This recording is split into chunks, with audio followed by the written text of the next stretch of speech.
athletes or, soldiers, servants, child of God, things like that. Tonight we're going to be talking about strangers and pilgrims. The passage that it has there, the first verse on that lesson, is Hebrews 11:13. It says, "These all died in faith, not having received the promises, but having seen them afar off, were assured of them, embraced them, and confessed them, that they were strangers and pilgrims on the earth." Obviously, like most of the teachers, I want to encourage any type of comments, or if you have questions, I may not know the answer to them, but I can try to find them out. But if I don't see your hand raised, Aaron, did you have something? No. Oh, you had your hand raised. Just yell out my name and make your comment, because I don't want to miss anybody. So the first thing that it talks about in this class, or in this lesson, it says becoming a disciple of Christ is very exciting. And it goes on to talk about who our new master is, that being Christ. What was interesting when I was doing this is when I just looked at the title before I even saw the class, I thought about strangers and pilgrim and what I thought those meant to me. And it's interesting that it's exactly what the author pulls out when it says, just in the general sense of what a stranger is and what a pilgrim is. It says a stranger is someone you don't know, and a pilgrim is somebody that came over on the Mayflower. And that is oftentimes, when I think of pilgrim, I think of that time, and Thanksgiving and things like that with the buckle hat and things like that. But the book goes into more, or the lesson goes into a little bit more. It says, it defines, maybe I can just click through those. We are not on servant.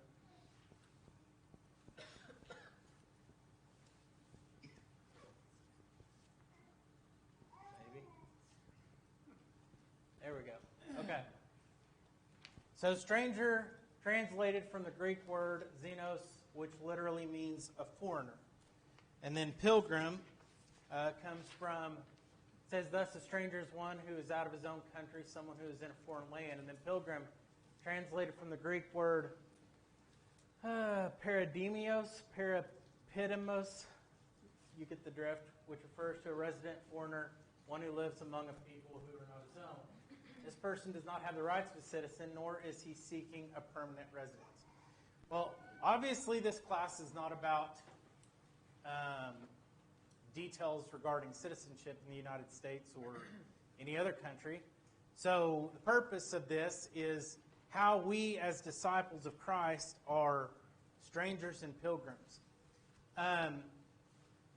If you've ever traveled internationally, or I guess more common is internationally, but even some places in the United States, have you felt like a stranger in those places? And why? What made you feel like a stranger? Yeah. It was the cultures. The cultures? That I had encountered. Okay. You didn't fit. Okay. You didn't fit? Okay. Anybody else? The language? Okay. What else? The religious beliefs. Okay. There's all kinds of factors that make us feel like a stranger when we go someplace, especially, when you're talking about international, in which the language is different, the culture is different, the way that the family is structured, the way that maybe they do things on a daily basis, all of those things. There's places in the United States that, coming from Oklahoma, you can go to, whether it be in the Northeast or even the Northwest, or certain places that you feel like a stranger because of the way that people are. And what I've always found interesting is that when you are in those places and you kind of feel like a fish out of water because maybe you don't understand what's being said, maybe you don't really fully understand how they do what they do, or why they do what they do, there is this desire at times, and most of the time, we travel to these places and it's on vacation. It's not, sometimes it's permanent, whether you're in the military or a job or something like that, but oftentimes it's on vacation, and so you're trying to take, advantage of it, and it's not a matter of you living there. But if you have been there for an extended period of time, wherever it is, that you don't feel maybe like everyone is kind of like you, what do you often crave? Home. It's something where you want that comfort of being back to where you kind of know what's going on. And it can be something as simple as the way that the traffic is in this place that you're going, or something like the food that you're eating. It can be something very minor that makes you want to go back home. And when you get back home, oftentimes you're a lot more comfortable. You're kind of back in your groove. You're kind of back to where you understand the way things are, and you kind of get back in that groove.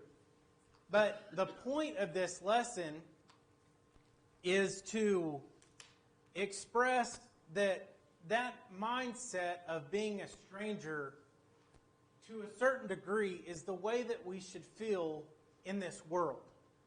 And the home that we should look for isn't anything physical, but that heavenly home. The difference between it is we've never been to heaven.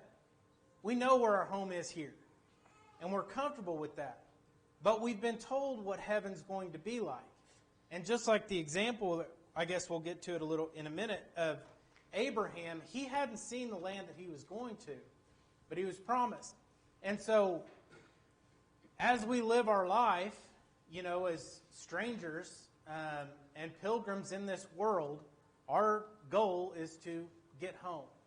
So, the other thing that maybe you've experienced at one time or another when you're traveling is if you have ever went to a place in which it was very different, maybe from where you live, where you're from, and you go and you visit a congregation, or you go and you meet brethren in that place. And automatically, you have this camaraderie, this common shared belief with these people that you don't know from Adam.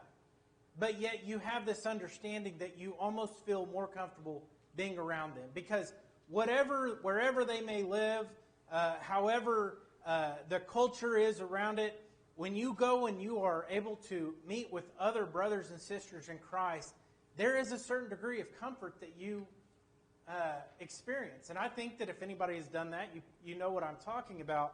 Because I know that there are times where, that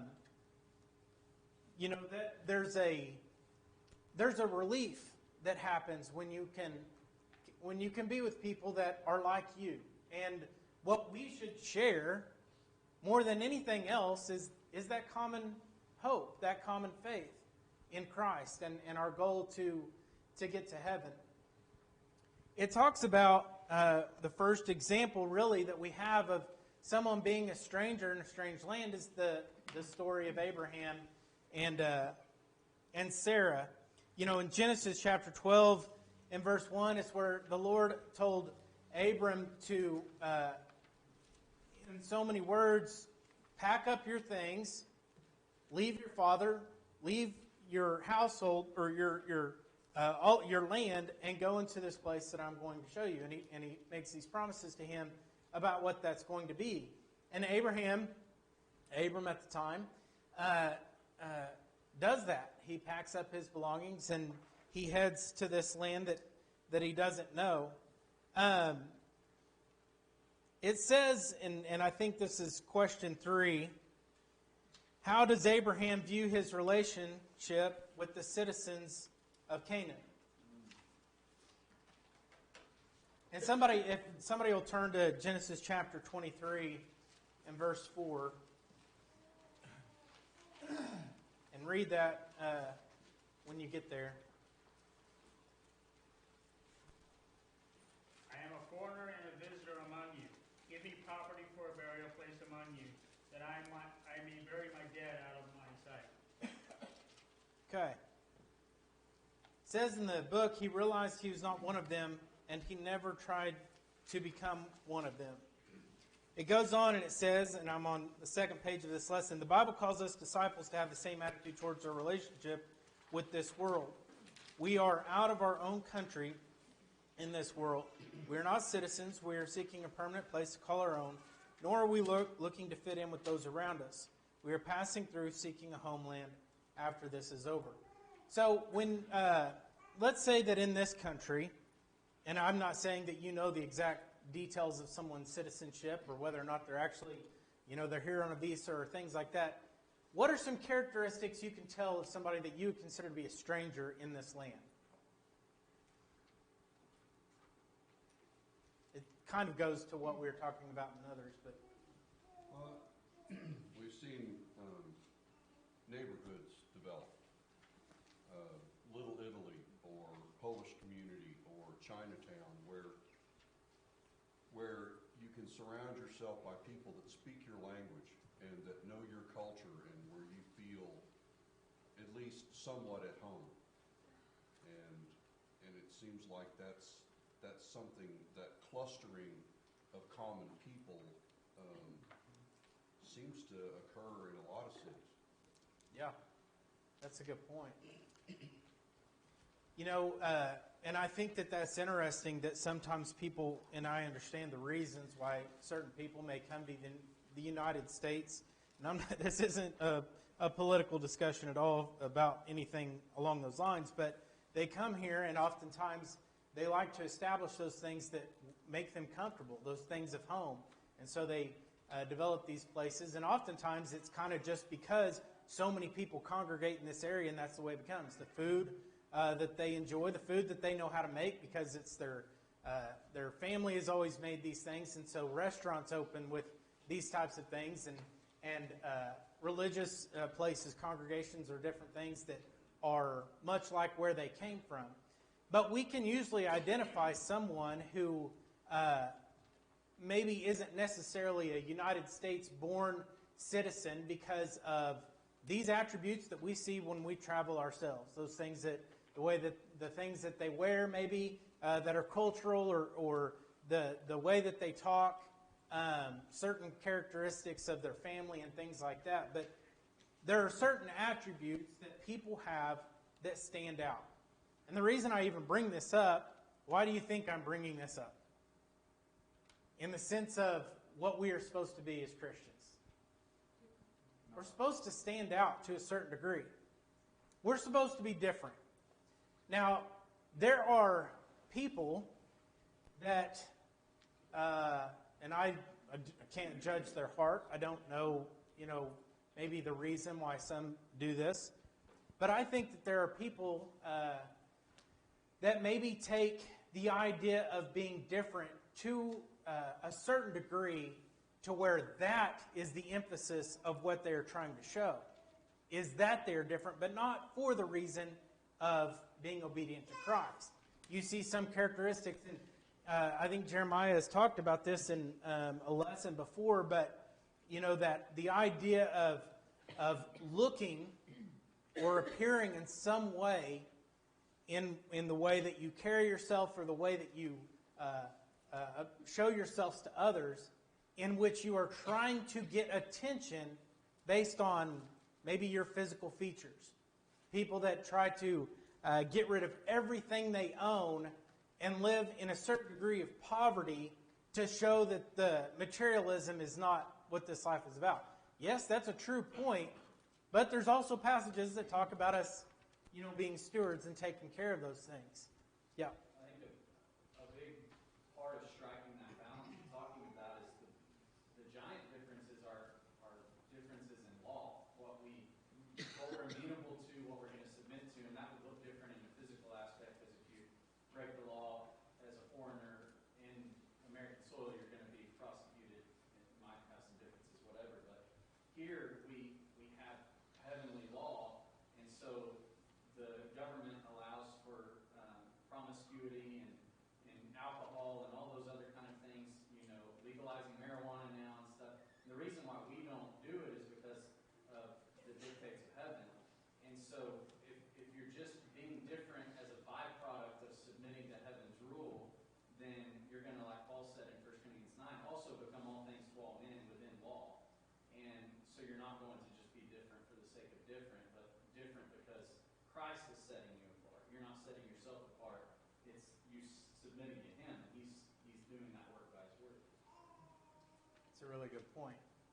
Yeah. A good biblical example of somebody that was different was Daniel in the book of Daniel, where he was going to serve God no matter what, and started off very young, where he was not going to participate in the king's dainties and eat things that were a Jew could not eat, and as he got older, the same thing. And he, we're as Christians we're supposed to let our light shine. Well, he obviously did, because they finally figured that's the only way they could get to him was to do something concerning his God, because they knew that he worshiped God, and they knew he prayed, and they knew all that. So, because he was definitely different.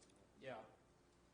Yeah, and we know, the only way that they were going to be able to trap Daniel in some type of wrongdoing was to try to make a law in which would prohibit him to do what he knew what was right in praying, and he stood fast. One of the things that I meant to bring up is in this first verse of our first sentence of our lesson, it says, becoming a disciple of Christ is very exciting. I know that most of us here, not all of us maybe, but a lot of us here have been Christians for some time. Obeyed the gospel maybe when we were young, or whatever it may be, but have some years of this life under our belt. But if you can think back upon the time that you did obey the gospel, in which you first learned it and were obedient to it, do you think that there's a difference? And I guess I don't need to ask this for somebody to give me a personal example unless you just want to. But the way that you viewed the world immediately after, or following that, or before that, right before you obeyed, compared to now.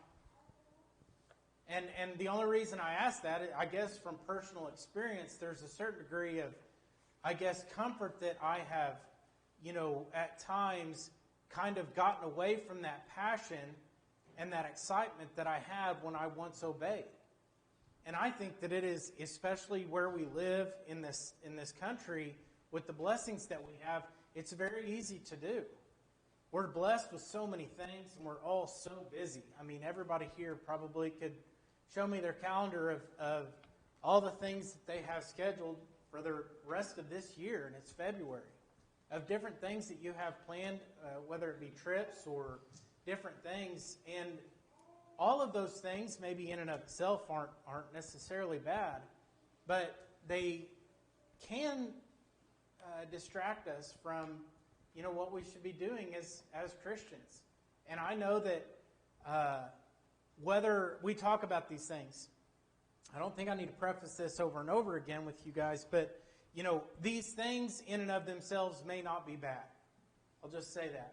However, these things can be very harmful to our walk as a Christian.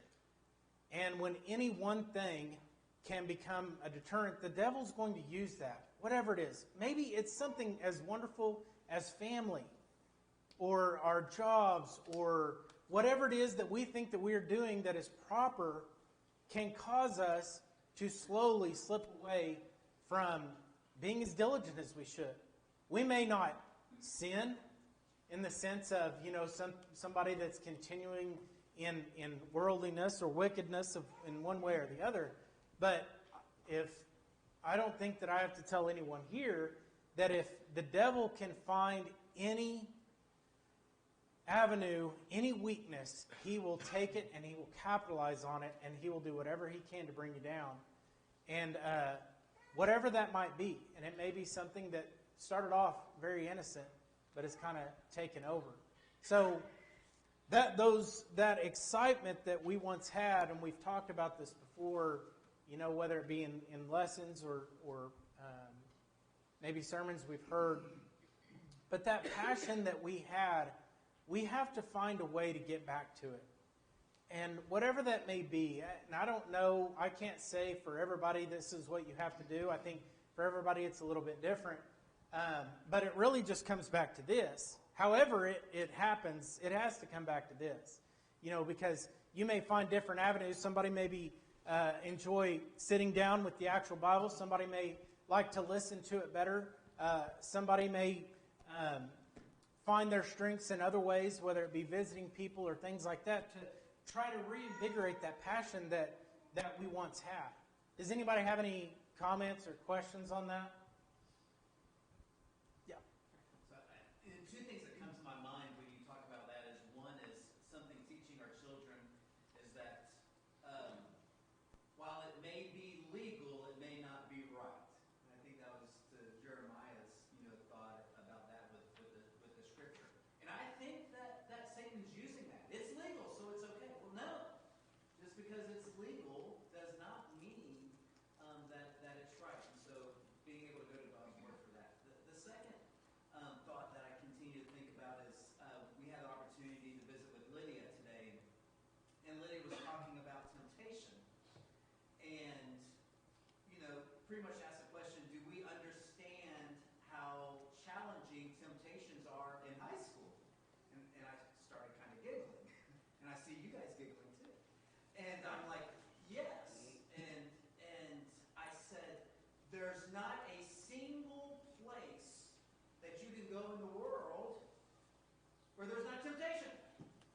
It's going to be there. And so I think it's important, as you were talking about and thinking about some scripture and some of the New Testament, even in Titus, about the importance of keeping zeal and vigor on this pilgrimage that we're on together. Absolutely. Yeah, DJ? The strangers and pilgrims, the thing that I like the most about this point that kind of you're getting at is what's exciting is what keeps us excited, or what keeps me excited is focusing on that spiritual home, because then as a stranger, we're living different, and they don't understand why we're living different, right? And then the pilgrim is we're here, and we have something to offer them that they don't know. Kind of like the pilgrims back then, they taught them new things. Where as strangers and pilgrims in this foreign land, we have something to offer these people. And if we're looking at it from that spiritual lens, it's exciting because you get to see all the opportunities.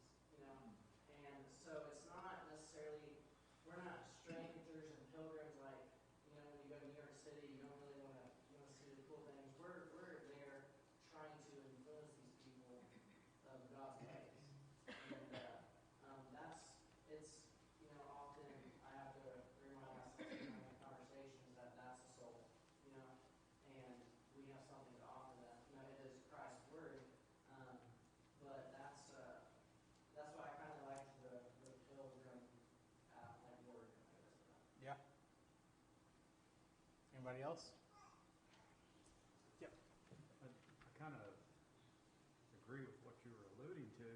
I know when I first obeyed the gospel, as most here, you first do that sincerity. It doesn't take but a short period of time where you're no longer comfortable around worldly people, and you slowly but surely you start ridding yourself of all that, and you get rid of them. And the biggest battle now that I face, and I get really bad at it, is getting stagnant, where you're going along, you're just going your daily life, living it, but less and less you're not as focused on growing in the knowledge of Christ as you were when you first started. So the battle is to not be stagnant, and that's always what I have a rough time with. But and I'm still not comfortable anymore around worldly people. I really don't, I really am not comfortable. So as far as that, I get that. Psalms 119, verse 19 is a good verse. That I'm a stranger on the earth. Do not hide your commandments from me. You're more comfortable when you're working in the Word of God anymore as a Christian. So, but it's a difficult thing to stay away from that slackness that you get into. Right, when the enthusiasm, getting that enthusiasm lit up. Remember when I was running a lot, marathons and half marathons, there was days I did not want to go out there and run. My wife, being the nice person that she is, says, you always got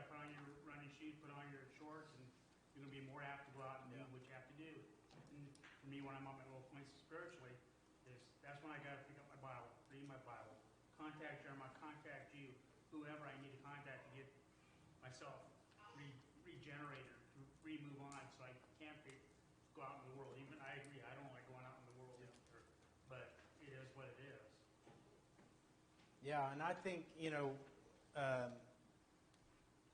kind of like what James said, I remember, I guess, at certain points in my life where I was maybe hanging out with too many worldly people and realized that was wrong and I was making things right. I thought before I did that, it was going to be very difficult to give up all of these friends, people that I had, become fairly close to. And when I changed and realized that, they were bringing me down in so many ways, it was a lot easier than I expected to give those people up. And I thought that I was going to miss them, but when I saw how damaging it was to my walk as a Christian, it really wasn't that hard. And I think that, over and over again, God is trying to tell us in His Word, I can help you if you will let me. Because there are so many times, and I don't know if Jeremiah brought this up in a lesson or where I heard it. I'll give him credit. But,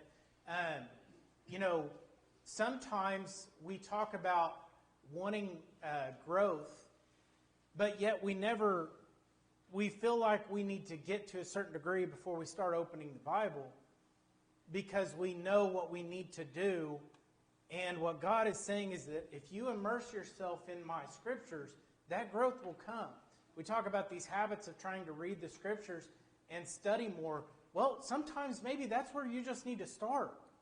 And any of us, and I would say that all of us who have at any point in our life been down or been stressed out about things in the world, when you read the Word of God, even if it's not even you could read a story about an Old Testament character, there is something in it that just gives you that kind of calm, that peace of mind. And it's because you know that the power is there. But going to what James said, I have always felt that one of the most useful tricks of the devil is to cause apathy among Christians, especially those that have been Christians for a certain period of time, for any length of time, in which they feel fairly comfortable in the things that they know. If they were approached by anybody at any point about how to be saved, or maybe certain aspects of the church, or things about Christ or God, things about maybe even more in-depth things, they'd be able to at least bring those scriptures up. And so there's a certain degree of confidence and maybe assurance that we have, and so we stop reading, we stop thriving, stop trying to grow. And I think that is usually, when the devil tries to find a way in. And it may be something like we talked about earlier, something innocent. If he can just distract you in some way and bring you down, or distract you in some way and at least make it to where this isn't as much of a priority. It's still a priority. It's still on the back burner. But this right now is a priority in your life. And whatever it is, it's going to pass, and there's going to be something else. Anybody that's had parents that have had children, when they're young, that's your focus. And as they get older, there's something else. Now they're out of the house, and you have other things that you're focusing on, or whatever it is. So we need to remember that. I mean, obviously the devil is very good at what he does. And, kind of going to Aaron's point, there's temptations at all ages. And although temptation in and of itself isn't necessarily sinful, if we succumb to that temptation, I've heard people say sometimes that being tempted is evil. And that can't be, because we know Christ was tempted. But just because someone is tempted to do something doesn't make them a sinner. It's how they approach that temptation, what they decide to do when they are tempted, that can determine whether or not they're, falling away. Does anybody have? Yeah. So because our citizenship is in heaven, right, and we're strangers in this land, I think there's a mindset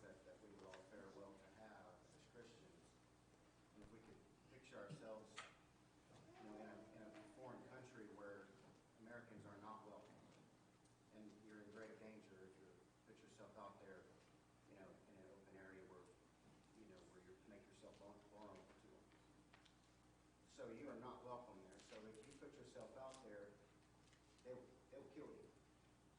All right? So, because you are not welcome there. And so, as Christians, if we have that mindset in this on this earth, that around all the worldliness, we make ourselves not welcome around that stuff. Because if we try to make ourselves welcome around all this worldly stuff that goes on around us, we are inviting that death, except not physically, but spiritually. Yeah, it's a really good point. And it has a lot to do with how we view ourselves in this world, how others view us. I think one of the best sentences or points that the author makes in this, and it's in the side note over here, is we are strangers in this world because we are strangers to the world. And it has a lot to do with when you are living the way that you know that you're supposed to be living, there is going to be a difference in the way that people see you. It's going to be apparent, and I think it talks about in Peter that the answer to the defense, there should be, or defense to the answer, or what is it? I'm messing that up. I don't have it in my notes. Answer, be ready. Somebody?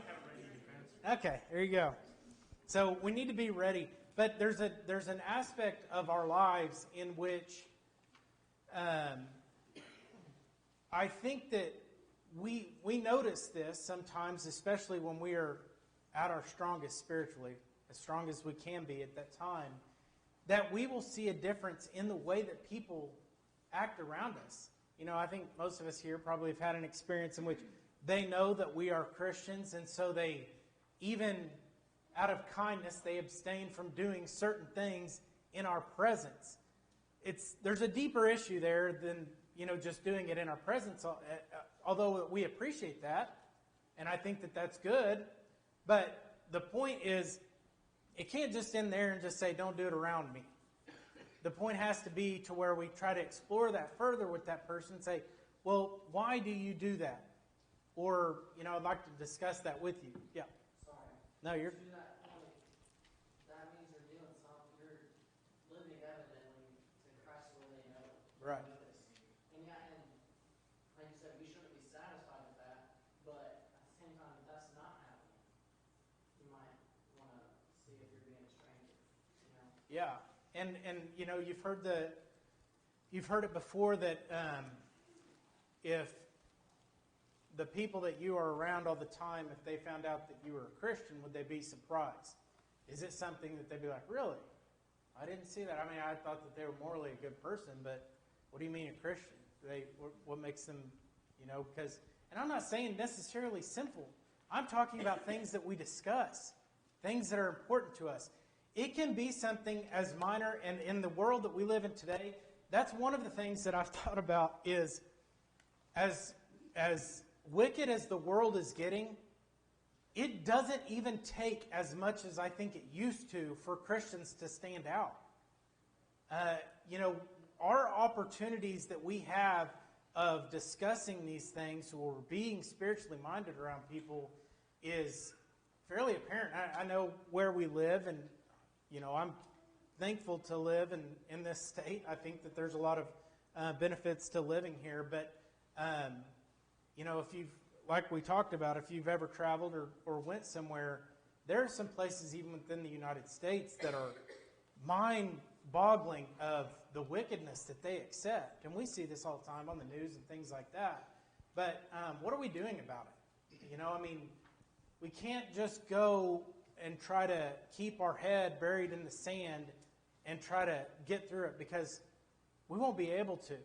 We'll be overcome. We have to try to spread the gospel, because that, in anybody that has ever done it, I'm sure you have, when you're preparing to try to study with someone who's lost, you'll grow so much more than you probably ever expected.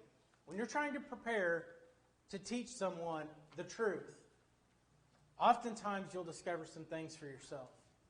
And I think that that's another, attribute towards the power of God.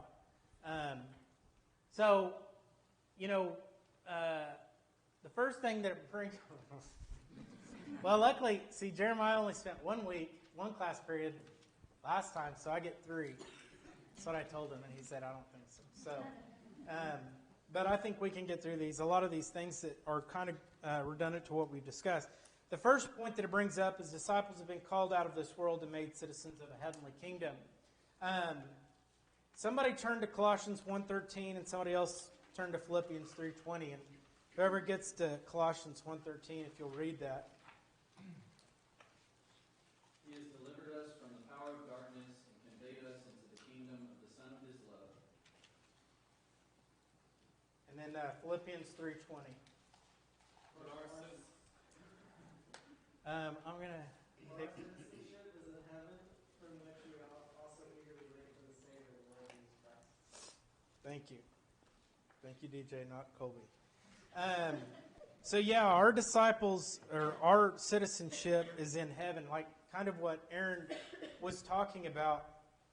And it has to do with our mindset and our view of how we interact with this world. One of the difficult things that I think we all face is forgetting about heaven. I mean, we know it's there, and we think about it from time to time, but in our daily lives, with all the worries, all the stress, all the things that we forget about that. And what God is trying to tell us is, listen, this is so temporary. This life and all of the worries and cares of this world are so temporary. You have to keep your eye on heaven. You have to keep your viewpoint on where we're going to go. Second point is disciples are following one whom the world has rejected. John 15:18 through 21. Somebody turn there and read that.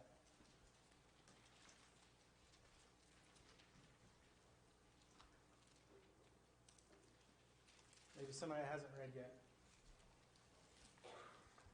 Colby, you're still in that. I mean, I know you said a few words, but if you want to do it, you can do it. All right. If the world hates you, know that it has hated me before it hated you. If you were of the world would love you as its own. But because you are not of the world, but I chose you out of the world, therefore the world hates you. Remember the word that I said to you, a servant is not greater than his master. If they persecuted me, they will also persecute you. If they kept my word, they will also keep yours. But all these things they will do to you on account of my name, because they do not know him who sent me. All right, so question 5 in your book. What kind of treatment does Jesus say his disciples could expect from the world, and why?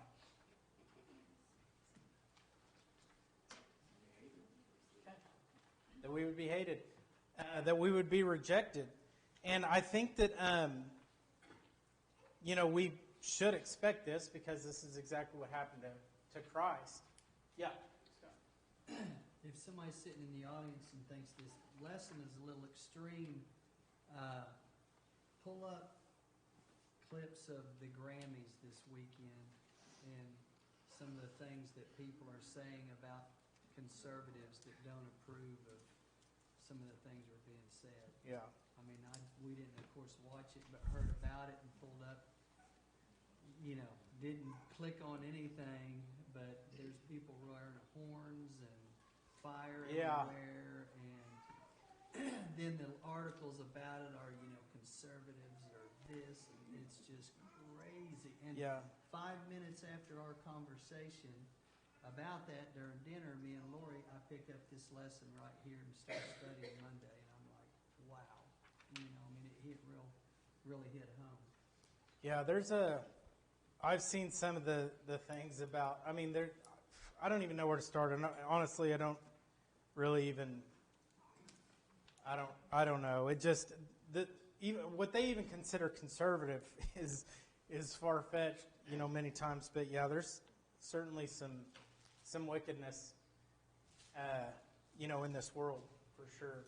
I think there's even more of a nuance to that with Jesus, because he was a Jew among the Jews, and the Jews hated him. And so, I think sometimes we can be really broad with the world, and the world includes, or maybe narrow with the world. The world includes